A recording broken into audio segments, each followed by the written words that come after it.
Isa adalah Tuhan dalam bayangan manusia. Akulah jalan kebenaran. Tidak ada seorang pun bisa sampai kepada Allah Bapa kecuali lewat aku. Iya, shalom bagi kita semua dimanapun kita berada saat ini. Kiranya kita semua tetap berada dalam keadaan sehat, dan apapun yang merupakan aktivitas kita sepanjang hari ini, kiranya Tuhan Yesus memberkati. Dan kembali berjumpa lagi di channel kita ini, yaitu Zimayan Yasin. Terima kasih buat teman-teman semua dan juga para sahabat yang sudah mendukung perkembangan channel ini dengan setia, dan kiranya kita tetap menggunakannya untuk menjadi berkat bagi semua orang. Nah teman-teman, pada video kali ini saya membagikan kepada kita semua di mana ada beberapa orang remaja yang menganut agama Muslim, dan mereka antusias sekali untuk mengikuti kelas ya tentang pembelajaran agama, dan terlebih ada beberapa ayat Alkitab yang disampaikan kepada mereka. Nah teman-teman, saya percaya bahwa ini merupakan bentuk toleransi mereka terhadap agama lain, dan juga ada beberapa oknum ustadz yang memang percaya bahwa hanya melalui Yesus Kristus jalan dan kebenaran dan hidup, maka manusia bisa sampai kepada Allah di surga. Nah teman-teman, mari kita simak videonya yang berikut ini. Kenapa masih diberi masih diberi kekuatan, umur panjang, masih menikmati aktivitas.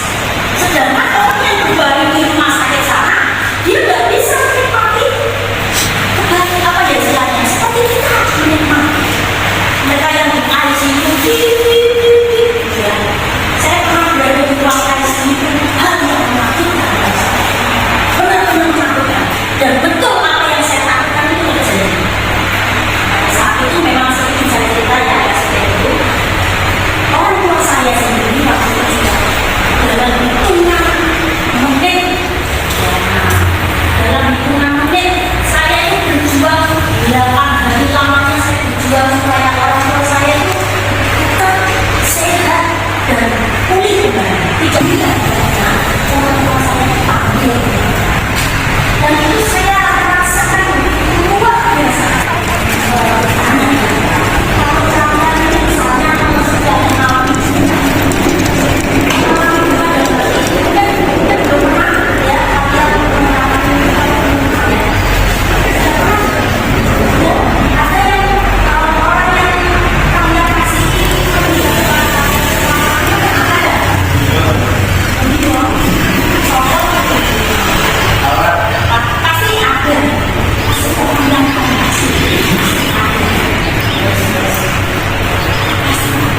dan orang yang kamu kasih ini tiba-tiba meninggalkan kalian untuk selama-lamanya, kalian gimana? Kalian senang? Gimana? Sedih ya? Tetapi ketika ibu saya harus menyerahkan orang-orang saya, bapak saya adalah bapak saya yang kasih. Di situ dia memang sudah terasa, dan saya pun juga terasa saya ketakutan. Sepanjang hari saya ketakutan ya. Dan di dalam ketakutan saya berdoa, Tuhan, aku belum siap dengan orang yang dikasihi. Tetapi selama itu terus berjalan dan dibuka, dan ternyata Tuhan berkehendak lain, tidak seperti yang saya mau, tetapi yang Tuhan mau yang saya pilih. Pada waktu itu Roh Kudus menjawab saya, kamu harus rela kehilangan dan hati saya rasa memahami. Tetapi ketika Roh Kudus menjawab saya katakan, ya Tuhan, Engkau lebih mengasihi mereka, serahkan diri kepada mereka. Dan saya percaya ketika itu juga bulan April orang tua saya mendapatkan dan sukacita yang luar biasa. Gak pernah saya merasakan sukacita itu di saat saya berduka, tapi saya sukacita karena berdiri kalau tadi semua salah berdiri nanti dapat saya apa yang aja ini tak mediasi. Jadi Tuhan siap gak memandang saya, gak memandang rupa, kayak pakai suami yang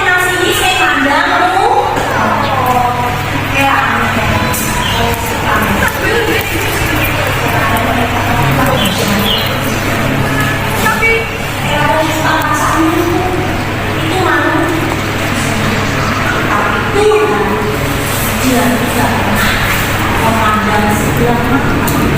Dia tidak pernah memandang kita ke latar belakang bagaimana orang miskin, orang kaya, banyak. Tidak. Yang jelas Tuhan menawarkan keselamatan ini kepada setiap manusia. Barang siapa percaya kepadamu dan Yesus Kristus, dia akan memperoleh itu yang jelas. Itu yang jelas. Tidak melihat dari latar belakang mana, dari agama mana, tidak. Tapi Tuhan mengatakan barang siapa berarti barang sopo, barang sopo ini, barang sopo dipanggil, barang dipanggil, barang pantau, barang om, ya barang siapa aja. Firman Tuhan mengatakan barang siapa yang percaya kepadamu itu siapa tahu? Tuhan Yesus. Tidak memandang.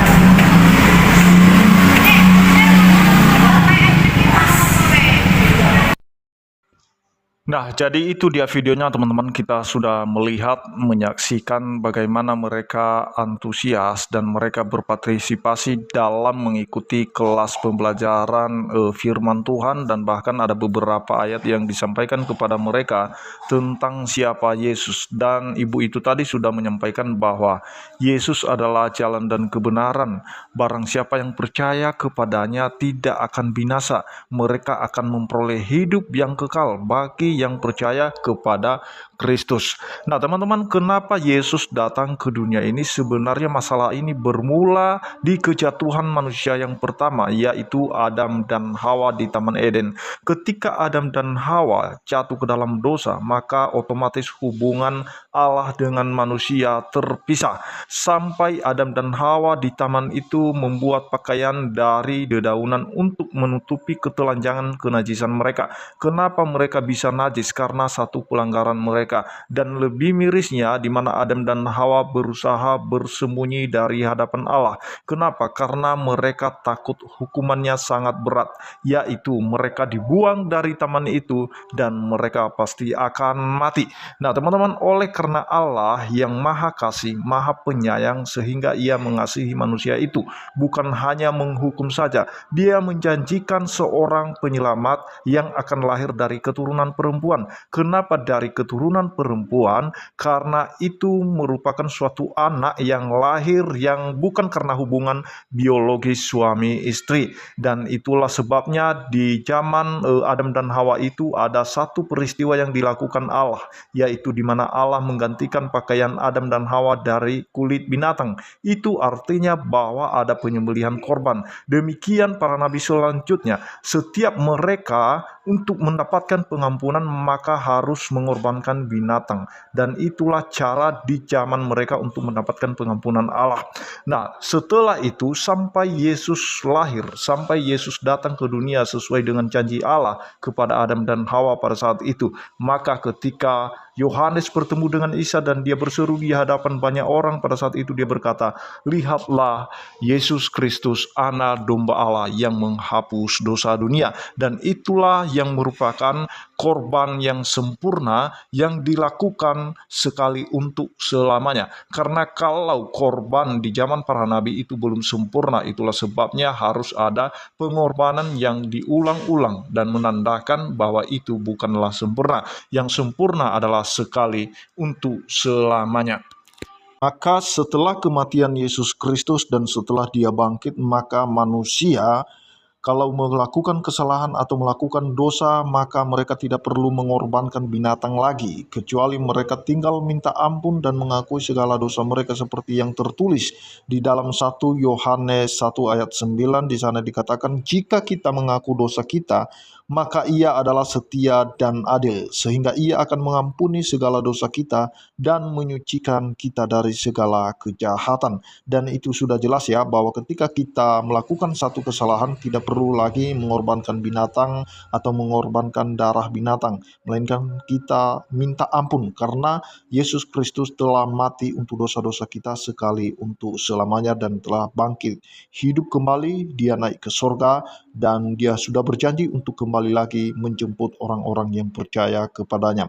Beda dengan zaman para nabi, jika mereka melakukan kesalahan atau dosa, maka tidaklah cukup untuk minta ampun, melainkan harus ada korban binatang. Dan itu merupakan suatu gambaran kepada korban yang akan datang, yang akan nyata, yang sempurna, yaitu Yesus Kristus. Demikian yang saya sampaikan, kiranya Tuhan Yesus memberkati kita semua. Shalom.